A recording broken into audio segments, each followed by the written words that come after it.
The government is facing a revolt from its own MPs over its plan to criminalise homelessness in upcoming legislation. You heard that right. Criminalise homelessness. Under proposals that form part of the government's flagship crime bill, police in England and Wales are to be given powers to fine or move on rough sleepers deemed to be causing a nuisance. Let's take a look at some of the figures around the housing crisis. Nearly 250,000 households are now considered homeless. That's risen by 10% in the last 2 years. Nearly every council, 88% of them, have seen an increase in the number of families needing housing, having been priced out of the private rental market. And nearly 30,000 households have been moved by councils to a completely different area in order to find a home. And what's the government's plan to tackle this?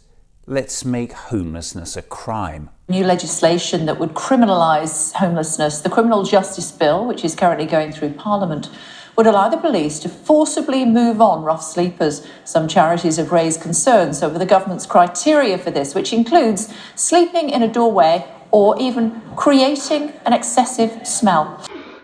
It's difficult to imagine a more nasty, Victorian and utterly useless piece of legislation. I criminalise people if they find themselves sleeping rough. It's not a lifestyle choice, despite what Suella Braverman says. Why does the bill then say that rough sleepers might be considered a nuisance if there's an excessive smell? How ridiculous, some might say, to put that in the bill.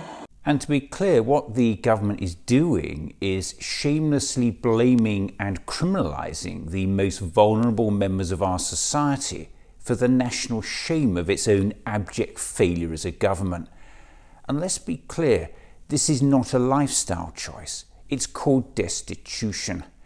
Watch this shocking report from ITV News. In the search for cheaper properties, Stoke-on-Trent is one area London councils are sending tenants like Ben and Michaela. But there's a housing crisis here too, and the risks no less real. Ian and Teresa are living in a tent in a family member's garden. The family of four were given a no-fault eviction in June, but because they both work, they don't qualify for emergency accommodation, which would cost them £160 per night. The tent is their only option.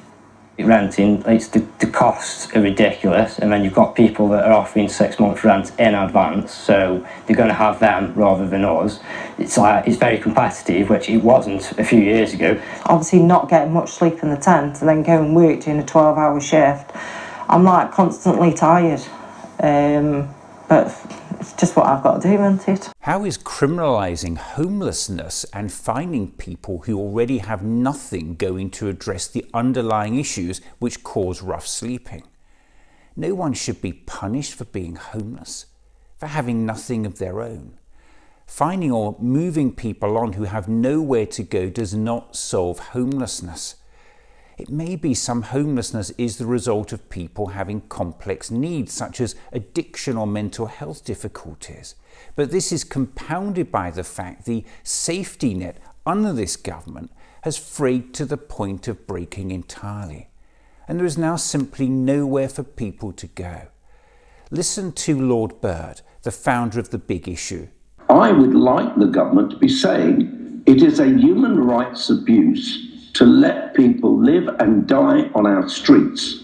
So what we should be doing is this: we should be making sure that people don't fall onto the streets, and we should be supporting them off the streets as soon as possible. That is not to be found in the criminal justice. When it's moved on to criminal justice issues, then you've lost the plot. I'm saying, unless the government starts seeing street living as unacceptable, they're not going to do anything about it. All they're going to do is tit around, muck around, and kind of, in some strange sort of way, think that they can make it a bit nicer.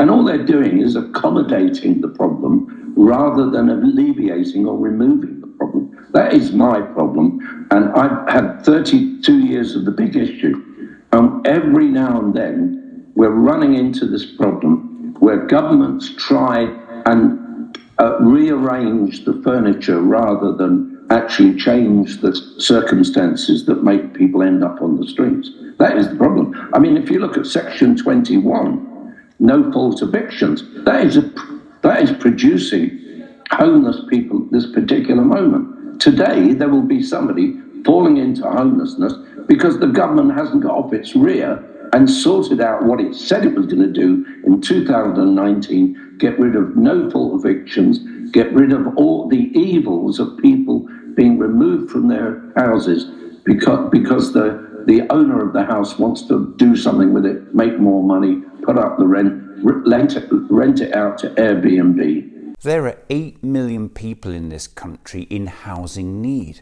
and millions more living with the fear of arbitrary eviction or rents rising beyond their reach. The country is in the midst of a housing disaster. So how did we get here? I think if you wanted to create a housing crisis, you would pretty much do to the letter what we've done in Britain in the last 40 years. You would sell off council houses, more than 1 million, and you would stop councils from replacing them, from rebuilding them. You would have house price inflation, so people on low and then modest incomes can no longer afford to buy a home, which pushes them into the private rental sector. You then don't regulate or reform the private rental sector to give renters any protection against quick-fire evictions. And then on top of that, you consistently don't build enough houses. So rent goes up, competition goes up, and you end up in situations like this. What we're seeing here, Tom, being no doubt, is years, decades in the making. And I have to say, as you've said, the gap between the problem and the solution is big. And the response from politicians from all sides to this housing disaster has been shockingly feeble.